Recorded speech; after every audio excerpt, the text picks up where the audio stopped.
அன்னைக்கு ஒரு நாள் காலையில 11 மணி இருக்கும். அண்ணன் கணேஷ் நல்லா சாப்பிட்டு படுத்து தூங்கிட்டு இருந்தா. அப்போ அவங்க அம்மா கவிதாவும் தங்கச்சி மதியும் அங்க வந்தாங்க. டேய் எந்திரிடா, நானும் தங்கச்சியும் போய் பக்கத்துல தண்ணி புடிச்சிட்டு வரோம். எந்திரிச்சு வீட்டை கொஞ்சம் பாத்துக்கடா.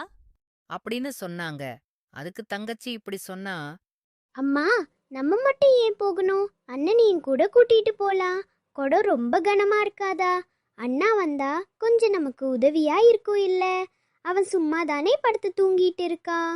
ஐயோ, ஆம்பளை புள்ளையா வேலை வாங்குறதா? என்ன பேசிக்கிட்டு இருக்க நீ? பொம்பளைங்க தான் வேலை பார்க்கணும். ஆம்பளை போய் படுத்து தூக்கிட்டு வரதா? நீ இப்படி பேசுறதெல்லாம் ரொம்ப தப்பு. உனக்கு யார் இப்படி பேச சொல்லி கொடுத்தா? இது எல்லாத்தையும் பக்கத்து வீட்டு ஹரிணி பார்த்துட்டு இருந்தா.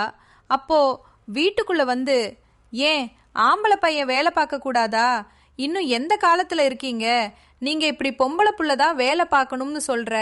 உங்க மனநிலைமைய எப்ப மாத்திக்க போறீங்க? உட்கார்ந்த இடத்துல சாப்பாடு, சாப்பிட்ட தட்டுலயே கை கழுவுறது, தண்ணி சொம்புல ஒரு ஆள் எடுத்துட்டு வந்து கொடுக்கறது இன்னும் நடந்துட்டு தான் இருக்கு. எல்லாரும் வீட்ல இல்லனாலும் ஒரு சில வீட்ல இந்த மாதிரி நடந்துட்டு தான் இருக்கு. இதெல்லாம் எப்ப மாறப்போகுதோ அப்படின்னு சொன்னா, இப்போ நீங்க சொல்லுங்க, உங்க வீட்லயும் இந்த மாதிரி நடக்குதான்னு. ஸ்டோரி பிடிச்சிருந்தா சேனலை லைக் பண்ணுங்க, சப்ஸ்கிரைப் பண்ணுங்க.